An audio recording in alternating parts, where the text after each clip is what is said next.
Hey everybody, it's Sam with Wrestling Overtime with your AEW results for tonight, April 1st, 2020.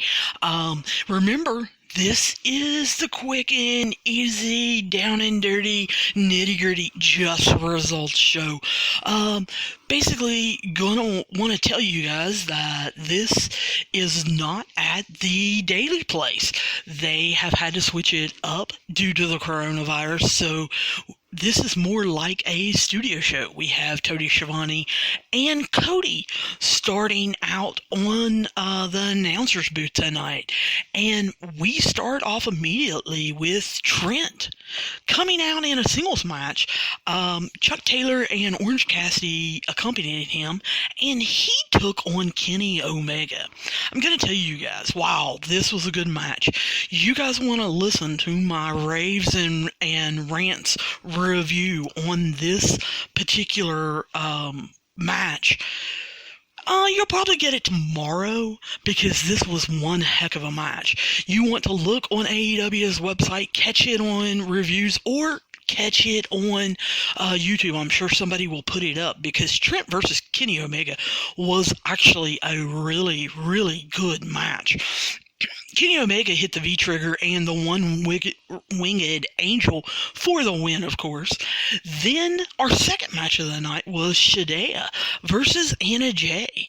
Now, I'm getting impressed with Shida.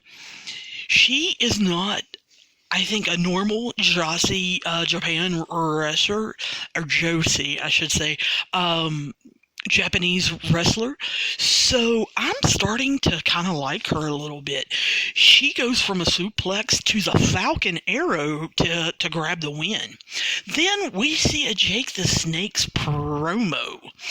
And it is about Lance Archer's debut tonight.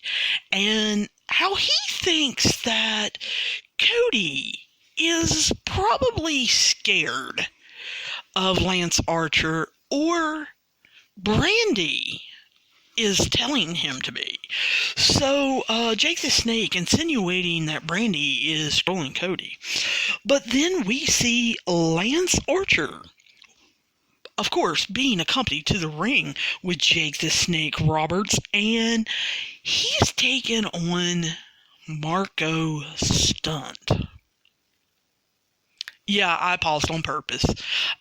You definitely want to hear the raves and rants review on this. But anyway, Lance Archer does a one-handed, big, huge choke slam, and then, of course, hits the blackout for the win.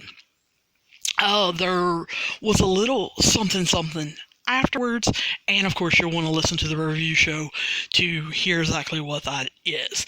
Then we get another vignette of Brody Lee, the exalted one of the Dark Order, and again he's kind of mocking Vince McMahon. But he sends who he calls number 8 and number 9, the masked men of the Dark Order, out. They are taking on QT Marshall and Dustin Rhodes, who are now going to be a tag team, and they're going to be called Natural Nightmares. Look for AEW to be trademarking that soon. And of course, they're accompanied by Brandy Rhodes. Dustin, of course, does his rolling senton to number 9, and then Dustin and QT Marshall hit their double team finisher for the win. Not exactly sure what they're calling that. But the big thing was, after pinning number 9 for the win, Brody Lee actually comes out, looks at number 9, and then powerbombs him. He stares at number 8 and then basically just walks away. Then, of course, we get an awesome vignette with Chris Jericho and Vanguard 1. Gonna leave that one up to you. They then preview that next week we're going to get the first opening round match of the TNT tournament title. So we're going to get Cody versus Shawn Spears. However, what they want us to know is in 2 weeks from tonight, we're going to get Colt Cabana versus Lance Archer. Now, I think this will be Lance Archer's first huge test. I love Colt. I don't want Lance Archer to hurt him. But the big news is 2 weeks from tonight, we get Jake Hager versus Jon Moxley in a no-holds-bar match for the championship.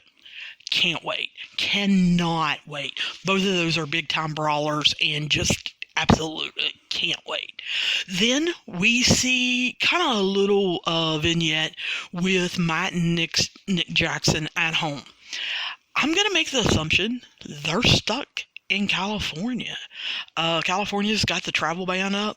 It shows them working out, and Nick basically saying he's not sure when he's going to be coming back. Then we get the main event of the night that I'm looking forward to because I like all 4 men. It's a tag team battle with Cody and Darby Allin. If you guys have been listening to the episodes, you know how I feel about both of them. And then they are against Sammy Guevara and Shawn Spears, the very guy that Cody is taking on next week. Shawn Spears hits a frog splash on Cody, and he gets up. Sammy goes to give a chair to the chairman to hit Cody, and Darby Allin actually saved Cody. But in the process, Shawn Spears rolls Darby Allin up, and Shawn Spears and Sammy Guevara, they get the win.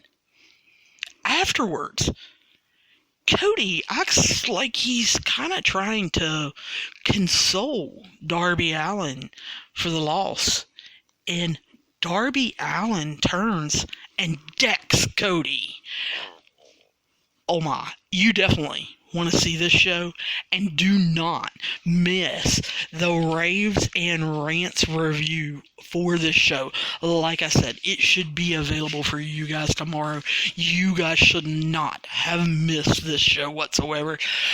Please be looking for highlights and articles on Wrestling Overtime on our Twitter page, on our Facebook page, and of course, if you guys have any questions, comments, problems, or protests, write me at wrestlingovertime@gmail.com, and I will be talking to you guys soon.